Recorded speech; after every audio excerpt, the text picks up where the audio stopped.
నమస్తే. ఇన్నాళ్ళు నన్ను సపోర్ట్ చేస్తూ, ఎంకరేజ్ చేస్తూ మీ ప్రేమని నాకు అందిస్తున్న ప్రతి ఒక్కరికి కృతజ్ఞతలు.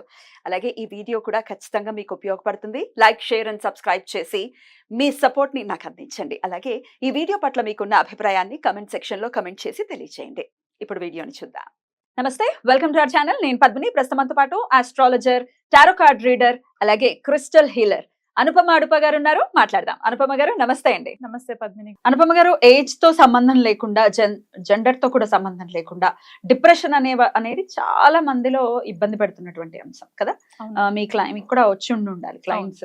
మేము అంటే డిప్రెషన్ రకరకాల కారణాల రీత్యా వస్తుంది. ఫైనాన్షియల్ గా ఏమైనా ఇబ్బందులు పడుతున్నాం, ఆర్థిక పరమైన ఇబ్బందులు ఉన్నాయంటే ఖచ్చితంగా అది డిప్రెషన్ కే దారి తీస్తుంది. ఎందుకంటే మానసిక అశాంతి కదా, ఎట్లా దీని నుంచి బయటపడతాం? సో చాలా మందికి 100కి 95% మందికి ఫైనాన్షియల్ ఇబ్బందులు ఉన్నాయి.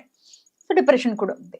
ఎట్లా అండి డిప్రెషన్ ఎలా హ్యాండిల్ చేయాలి? మనశ్శాంతి లేని జీవితం ఇంకేముంటుంది? కొంతమంది అన్ని ఉన్నాయండి కానీ మనశ్శాంతి లేదు, మాకేం వద్దు, మాకు మనశ్శాంతి కావాలి అని అడుగుతారు. అంటే ఎంత ఇంపార్టెంట్ రోల్ ని ప్లే చేస్తుంది కదా మెంటల్ స్టెబిలిటీ అనేది.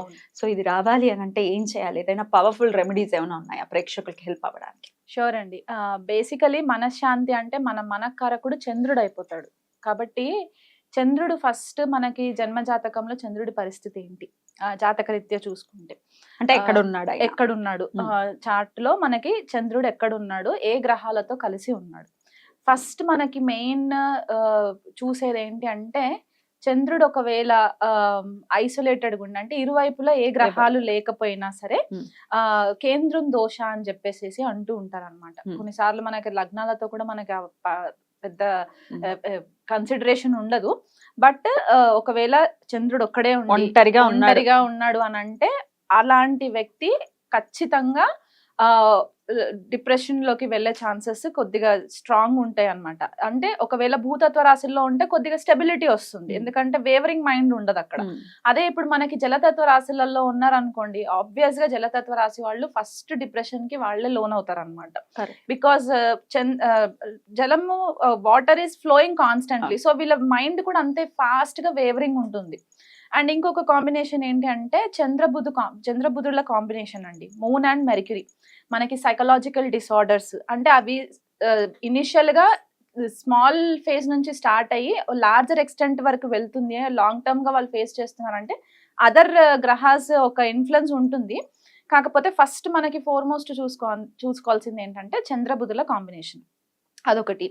అండ్ ఇంకొకటి ఏంటి అంటే మనకి చంద్రకేతువులు పడిన, ఎందుకంటే వాళ్ళు ఏంటంటే బయటికి ఎక్స్ప్రెసివ్ ఉండరు చంద్రకేతువులు. వాళ్ళు లోపల ఇన్ఫీరియారిటీ కాంప్లెక్స్ ఎక్కువ అయిపోయి వాళ్ళకి నేను ఏదన్నా మాట్లాడితే అవతల వాళ్ళు ఎట్లా రిసీవ్ చేసుకుంటారో అని ఒక రకమైన ఫోబియాస్ లోకి వెళ్ళిపోవడం అనమాట.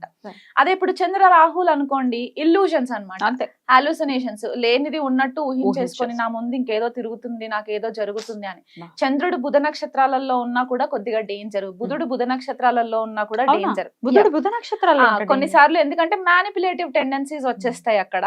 వీళ్ళకి ఇన్నర్ గా ఏ ప్రాబ్లం ఉందో బయటికి సరిగా చెప్పలేక కూడా ఇబ్బందులు పడడం అన్నమాట. చంద్రుడు నీచ రాశిలో పడినా అంటే వృశ్చిక రాశిలో పడినా ఆ చంద్రుడితో పాటు అక్కడ బుధుడు కనుక చేరితే కనుక అక్కడ కూడా వాళ్ళకి కొద్దిపాటిగా ఇష్యూస్ కనబడుతూ ఉంటాయి అన్నమాట. చంద్రుడు అష్టమంలో లగ్నం నుంచి అష్టమంలో పడిన వృశ్చిక రాశిలో నీచపడతాడా, మీనరాశిలో?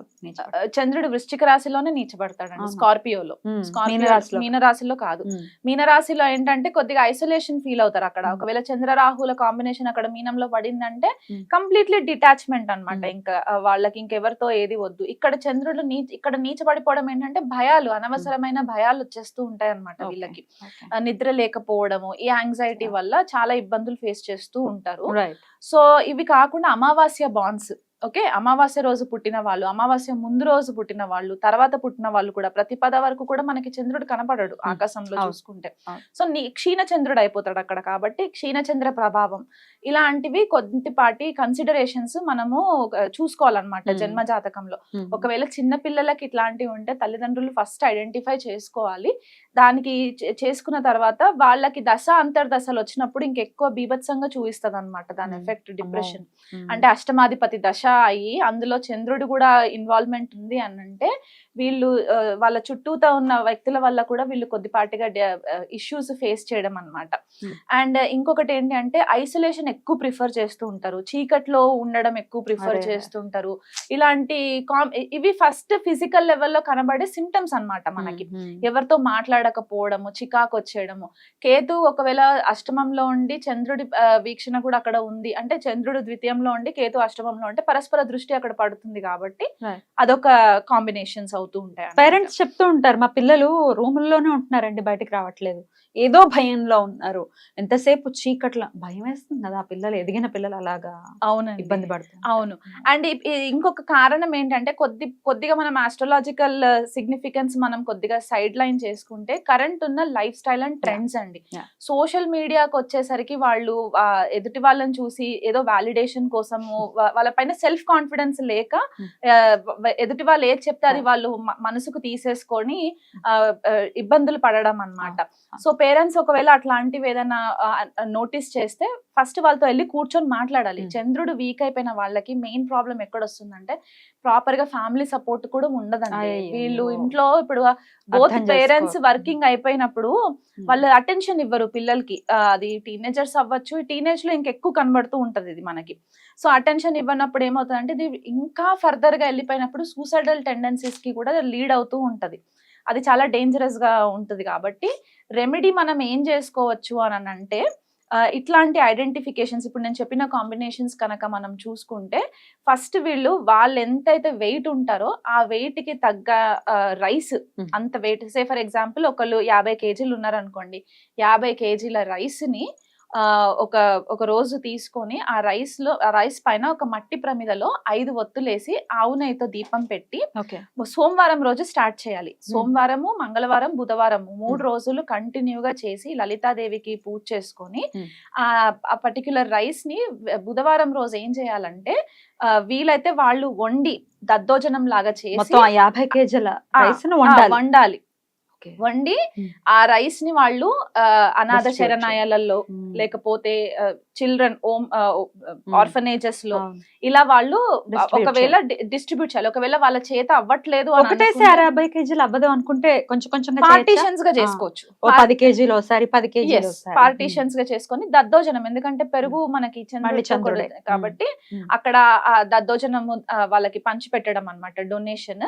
మరి తిన్న వాళ్ళకి ఏమి ఇంపాక్ట్ ఏముండదు. అంటే మనం ఇక్కడ ఏంటంటే మూడ్ ని మనం ఎన్హాన్స్ చేయడానికి చేసే ఒక చిన్న రెమెడీ. ఒకవేళ 50 కేజీల బస్తా అంటే బస్తాలో వస్తుంది కదా, బస్తాని దేవుడి దగ్గర పెట్టేసి అది కొంచెం ఓపెన్ చేసి చేయొచ్చు, దీపం అందులో పెట్టచ్చు. కొద్దిగా పెద్ద దీపం తీసుకొని అఖండ దీపాలు అలా చేసుకోవచ్చు. అండ్ అది వీలు కుదరట్లేదు అంటే ఇది సివియర్ ఎఫ్లిక్షన్ ఉన్న వాళ్ళకి నేను చెప్పేదన్నమాట. అంటే ఇంకా అన్ని మెడికేషన్స్ సైకియాట్రిస్ట్ దగ్గరికి వెళ్ళినా కూడా వర్కౌట్ అవ్వట్లేదు అని అనుకున్నప్పుడు ఈ రెమెడీ. ఇనిషియల్ ఫేజెస్ లో ఉన్న వాళ్ళు చిన్న చిన్న వాటికి కూడా భయాందోళనకి గురవ్వడము, మీరు అన్నట్టు ఫైనాన్షియల్ డిప్రెషన్స్ ఒకటి, కొంతమంది లేడీస్ కి పిల్లలు అవ్వకపోయి వాళ్ళు డిప్రెషన్ లో ఉండడము, మానసికంగా వేదనకి గురవ్వడం, అలాంటి వాళ్ళకి మనశ్శాంతి రావాలి, ఆ మనకారకుడి స్ట్రెంగ్త్ పెరగాలి అనుకున్నప్పుడు ప్రతి పౌర్ణమికి లలితాదేవి సహస్రనామం చదువుకొని ప్రతి పౌర్ణమికి టెర్రస్ పైకి వెళ్ళి ఆ రోజు వాళ్ళు పరమాన్నం పాలు పోసి పరమాన్నం చేసేసి లలితాదేవినే చంద్రుడినే లలితాదేవి లాగా ఆరాధించి అక్కడ కూర్చొని లలితాదేవి సహస్రనామం చదువుకొని ఆ చంద్రకిరణాలు ఈ పరమాన్నం పైన కానీ పాయసం పైన కానీ పడిన తర్వాత అవి దేవికి సమర్పణ చేసేసుకొని తర్వాత వీళ్ళు తినేయడం. ఇది ఇంకొక రెమెడీ. ఇది కాకుండా అనుకుంటే గనక మెడిటేషన్ అండి. Meditation compulsory. మరి మనసే మన మాట వినట్లేదంటే మెడిటేట్ చేసినప్పుడు కూడా రకరకాల ఆలోచనలు కూర్చోలేం కదా, అప్పుడు మనం ఏం చేయాలంటే ఇనీషియల్ గా ఒక 10 నిమిషాలైనా సరే కుదురుగా కూర్చోడానికి ట్రై చేయాలి. మెడిటేషన్ బిగినింగ్ లో చేసినప్పుడు ఎవరికి కుదురుగా కూర్చోలేరు. సో అట్లీస్ట్ ఒక 10 minutes కూర్చున్నప్పుడు వాళ్ళకి రకరకాల ఆలోచనలు వస్తూ ఉంటాయి. ఆ ఆలోచనలు వచ్చినా కూడా ఆ థాట్స్ ని రానివ్వాలి. Hmm. కొన్నిసార్లు ఏడుపు వస్తుంది, కొన్నిసార్లు Yeah. నవ్వు వస్తుంది, ఇవన్నీ వస్తూ ఉంటాయి కాబట్టి ఆ థాట్స్ ని మెల్లిమెల్లిగా మనం ఇంటర్నల్ హీలింగ్ చేస్తున్నాం అన్నమాట. రానివ్వాలి ఫస్ట్ ఆఫ్ ఆల్. రానివ్వాలి. వద్దొద్దు ఈ థాట్స్ వద్దు. కొంతమందికి బ్యాడ్ థాట్స్ రావచ్చు, సెక్షువల్ థాట్స్ రావచ్చు, అవును.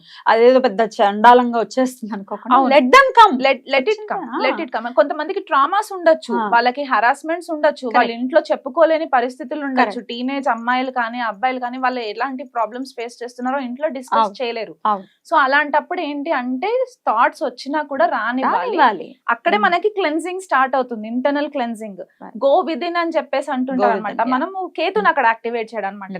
గో విదిన్ అన్నప్పుడు ఇవి ఏవి చేయడానికి కుదరట్లేదు అని అనుకుంటే సింపుల్ ఇంకొక రెమెడీ ఏంటంటే 3 అమావాస్యలు సముద్ర స్నానం చేయాలి. ఓకే, మా దగ్గర లేదండి కాదు, వెళ్ళిపోవాలి. వెళ్ళిపోవాలి సముద్రం ఖచ్చితంగా. ఎక్కడ ఉంటే వైజాగ్ అక్కడ. వెళ్తారా, బందర్ వెళ్తారా, మీ ఇష్టం. కాకినాడ వెళ్తారా, that is up to your choice. ఒకవేళ అబ్రాడ్ లో ఉన్న వాళ్ళైతే గనక బీచ్ ఎక్కడ ఉంటే అక్కడికి వెళ్ళడానికి ట్రై చేయండి. సముద్ర స్నానం చేయాలి. పొద్దున్నేనండి సాయంత్రం? సాయంకాలం చేస్తే చంద్రోదయం టైం కి సముద్ర స్నానం చేస్తే ఇంకా బెటర్. ఎందుకంటే చంద్రుడు పుట్టింది సముద్ర గర్భం నుంచే కాబట్టి ఆ లక్ష్మీదేవికి చంద్రుడికి అక్కడ నించొని ఏదో ప్లెజర్ ట్రిప్ కి వెళ్తున్నట్టు కాకుండా, ఏదో మేము వైజాగ్ బీచ్ చూడడానికి వెళ్తున్నామండి అని కాకుండా చంద్రుడికి లక్ష్మీదేవికి అక్కడ నమస్కరించి, గత జన్మలో నేను ఎవరినైనా మానసికంగా క్షోభ పెట్టుంటే గనక ఈ మానసిక బాధ నుంచి నన్ను తప్పించండి అని చెప్పి ప్రతి 3 అమావాస్యలకు మాత్రం ఇది ఖచ్చితంగా చేయాలండి. కన్సర్వేటివ్ గానా? కంటిన్యూగా చేయాలి 3 అమావాస్యస్ కి. అంటే 1.5 month లో 3 months లో అయిపోతుంది మనకి, అయిపోతుంది కాబట్టి దాని తర్వాత వాళ్ళకి చాలా మట్టుకు రిలీఫ్ వస్తుంది ఖచ్చితంగా. ఇది కాకుండా ఇంకా అని అనుకుంటే గనక క్రిస్టల్స్ వాడుకోవచ్చు. ఏ క్రిస్టల్స్ వేసుకోవచ్చు? మూన్ స్టోన్ వేసుకోవచ్చు అండి. చంద్రుడు పాడైపోయినప్పుడు ఉంటే మూన్ స్టోన్ వేసుకోవచ్చు. ఒకవేళ లవ్ ఫెయిల్యూర్స్ వల్ల, ట్రామాస్ వల్ల ఉండి హార్ట్ బ్రేక్ అయిపోయిన సిచ్యువేషన్స్ గనక ఉంటే రోజ్ క్వార్ట్స్ వాడుకోవచ్చు. రైట్ రైట్, డెఫినెట్ గా హెల్ప్ అవుతాయి. మీరు ఇస్తారండి ఇవి? నేను సేల్ చేస్తానండి. ఇంట్రెస్టెడ్ ఉన్న వాళ్ళు కాంటాక్ట్ అవ్వచ్చు. కాంటాక్ట్ అయ్యి, ఎందుకంటే మేము సేల్ చేసినప్పుడు మేము ఏంటంటే ఎనర్జైజ్ చేస్తాం. ఫస్ట్ ఆఫ్ ఆల్ దాన్ని ఎనర్జైజ్ చేసి వేసేసుకోవడం కాదు, దానికి ఎనర్జీ దాని ఎనర్జీ, దానికి మేనిఫెస్టేషన్స్ చేసి అఫర్మేషన్స్ చెప్పి then we will give it to our clients. కాబట్టి ఆ ప్రాసెస్ కూడా చేస్తాం. జనరలీ డిప్రెషన్ కి ఇంకొక మెయిన్ రీజన్ ఏంటి అంటే ఫుడ్ అండి. ఫుడ్ మనము చంద్రుడితో కనెక్ట్ చేస్తాము. ఈ మధ్య కాలంలో సోషల్ మీడియా ఇన్ఫ్లుయెన్సర్స్, రకరకాల యాప్స్, ప్రతి ఒక్కరి చేతిలో స్మార్ట్ ఫోన్స్ వచ్చేసాయి కాబట్టి వీళ్ళు ఫుడ్ తినేటప్పుడు మాత్రం ఫోన్ పక్కన పెట్టేసేసి తినాలండి. ఫోకస్ మొత్తం ఫుడ్ పైన ఉండాలి. ఎందుకంటే అది మనకి బాడీకి కన్జ్యూమ్ అవ్వాలి. ఆ ఎనర్జీ వచ్చేదే మనకి ఫుడ్ నుంచి. కాబట్టి ఆ డైవర్షన్, ఆ డీవియేషన్, ఫోకస్ మిస్లీడ్ అవ్వకుండా ఉండడానికి this is another important thing that I wanted. Definite గా చెయ్యాలి. ఎందుకంటే పిల్లల చేతుల్లో కూడా ఇచ్చేసి వాళ్ళ నోట్లలో కుక్కేస్తూ ఉన్నాం అంటే కాన్సన్ట్రేటెడ్ గా. వాళ్ళు ఇది వరకు చక్కగా చందమామని చూపిస్తూ అన్నం పెట్టేవాళ్ళు, ఎంత చక్కగా ఒంటికి పట్టడం. ఏమిటో అన్ని మారిపోయి జీవితాల్లో డిప్రెషన్ అనే భూతం వచ్చేసింది. డెఫినెట్ గా మార్చుకోవాలి, ప్రతి ఒక్కరు మార్చుకోవాలి ఈ పద్ధతిని మాత్రం. రీల్స్ చూసుకోవడం, తినటం. నిన్న గడ్డి తింటున్నావా? ఎందుకంటే మనకి ఫోన్ చేతిలో పెట్టుకున్నప్పుడు మెర్క్యూరీ అండ్ రాహు యాక్టివేట్ అయిపోయి మన మైండ్ న్యూరలాజికల్ సిస్టమ్ ని ఎఫెక్ట్ చేస్తుంది కాబట్టి చంద్రుడు ఆటోమేటిక్ గా పాడైపోతాడు.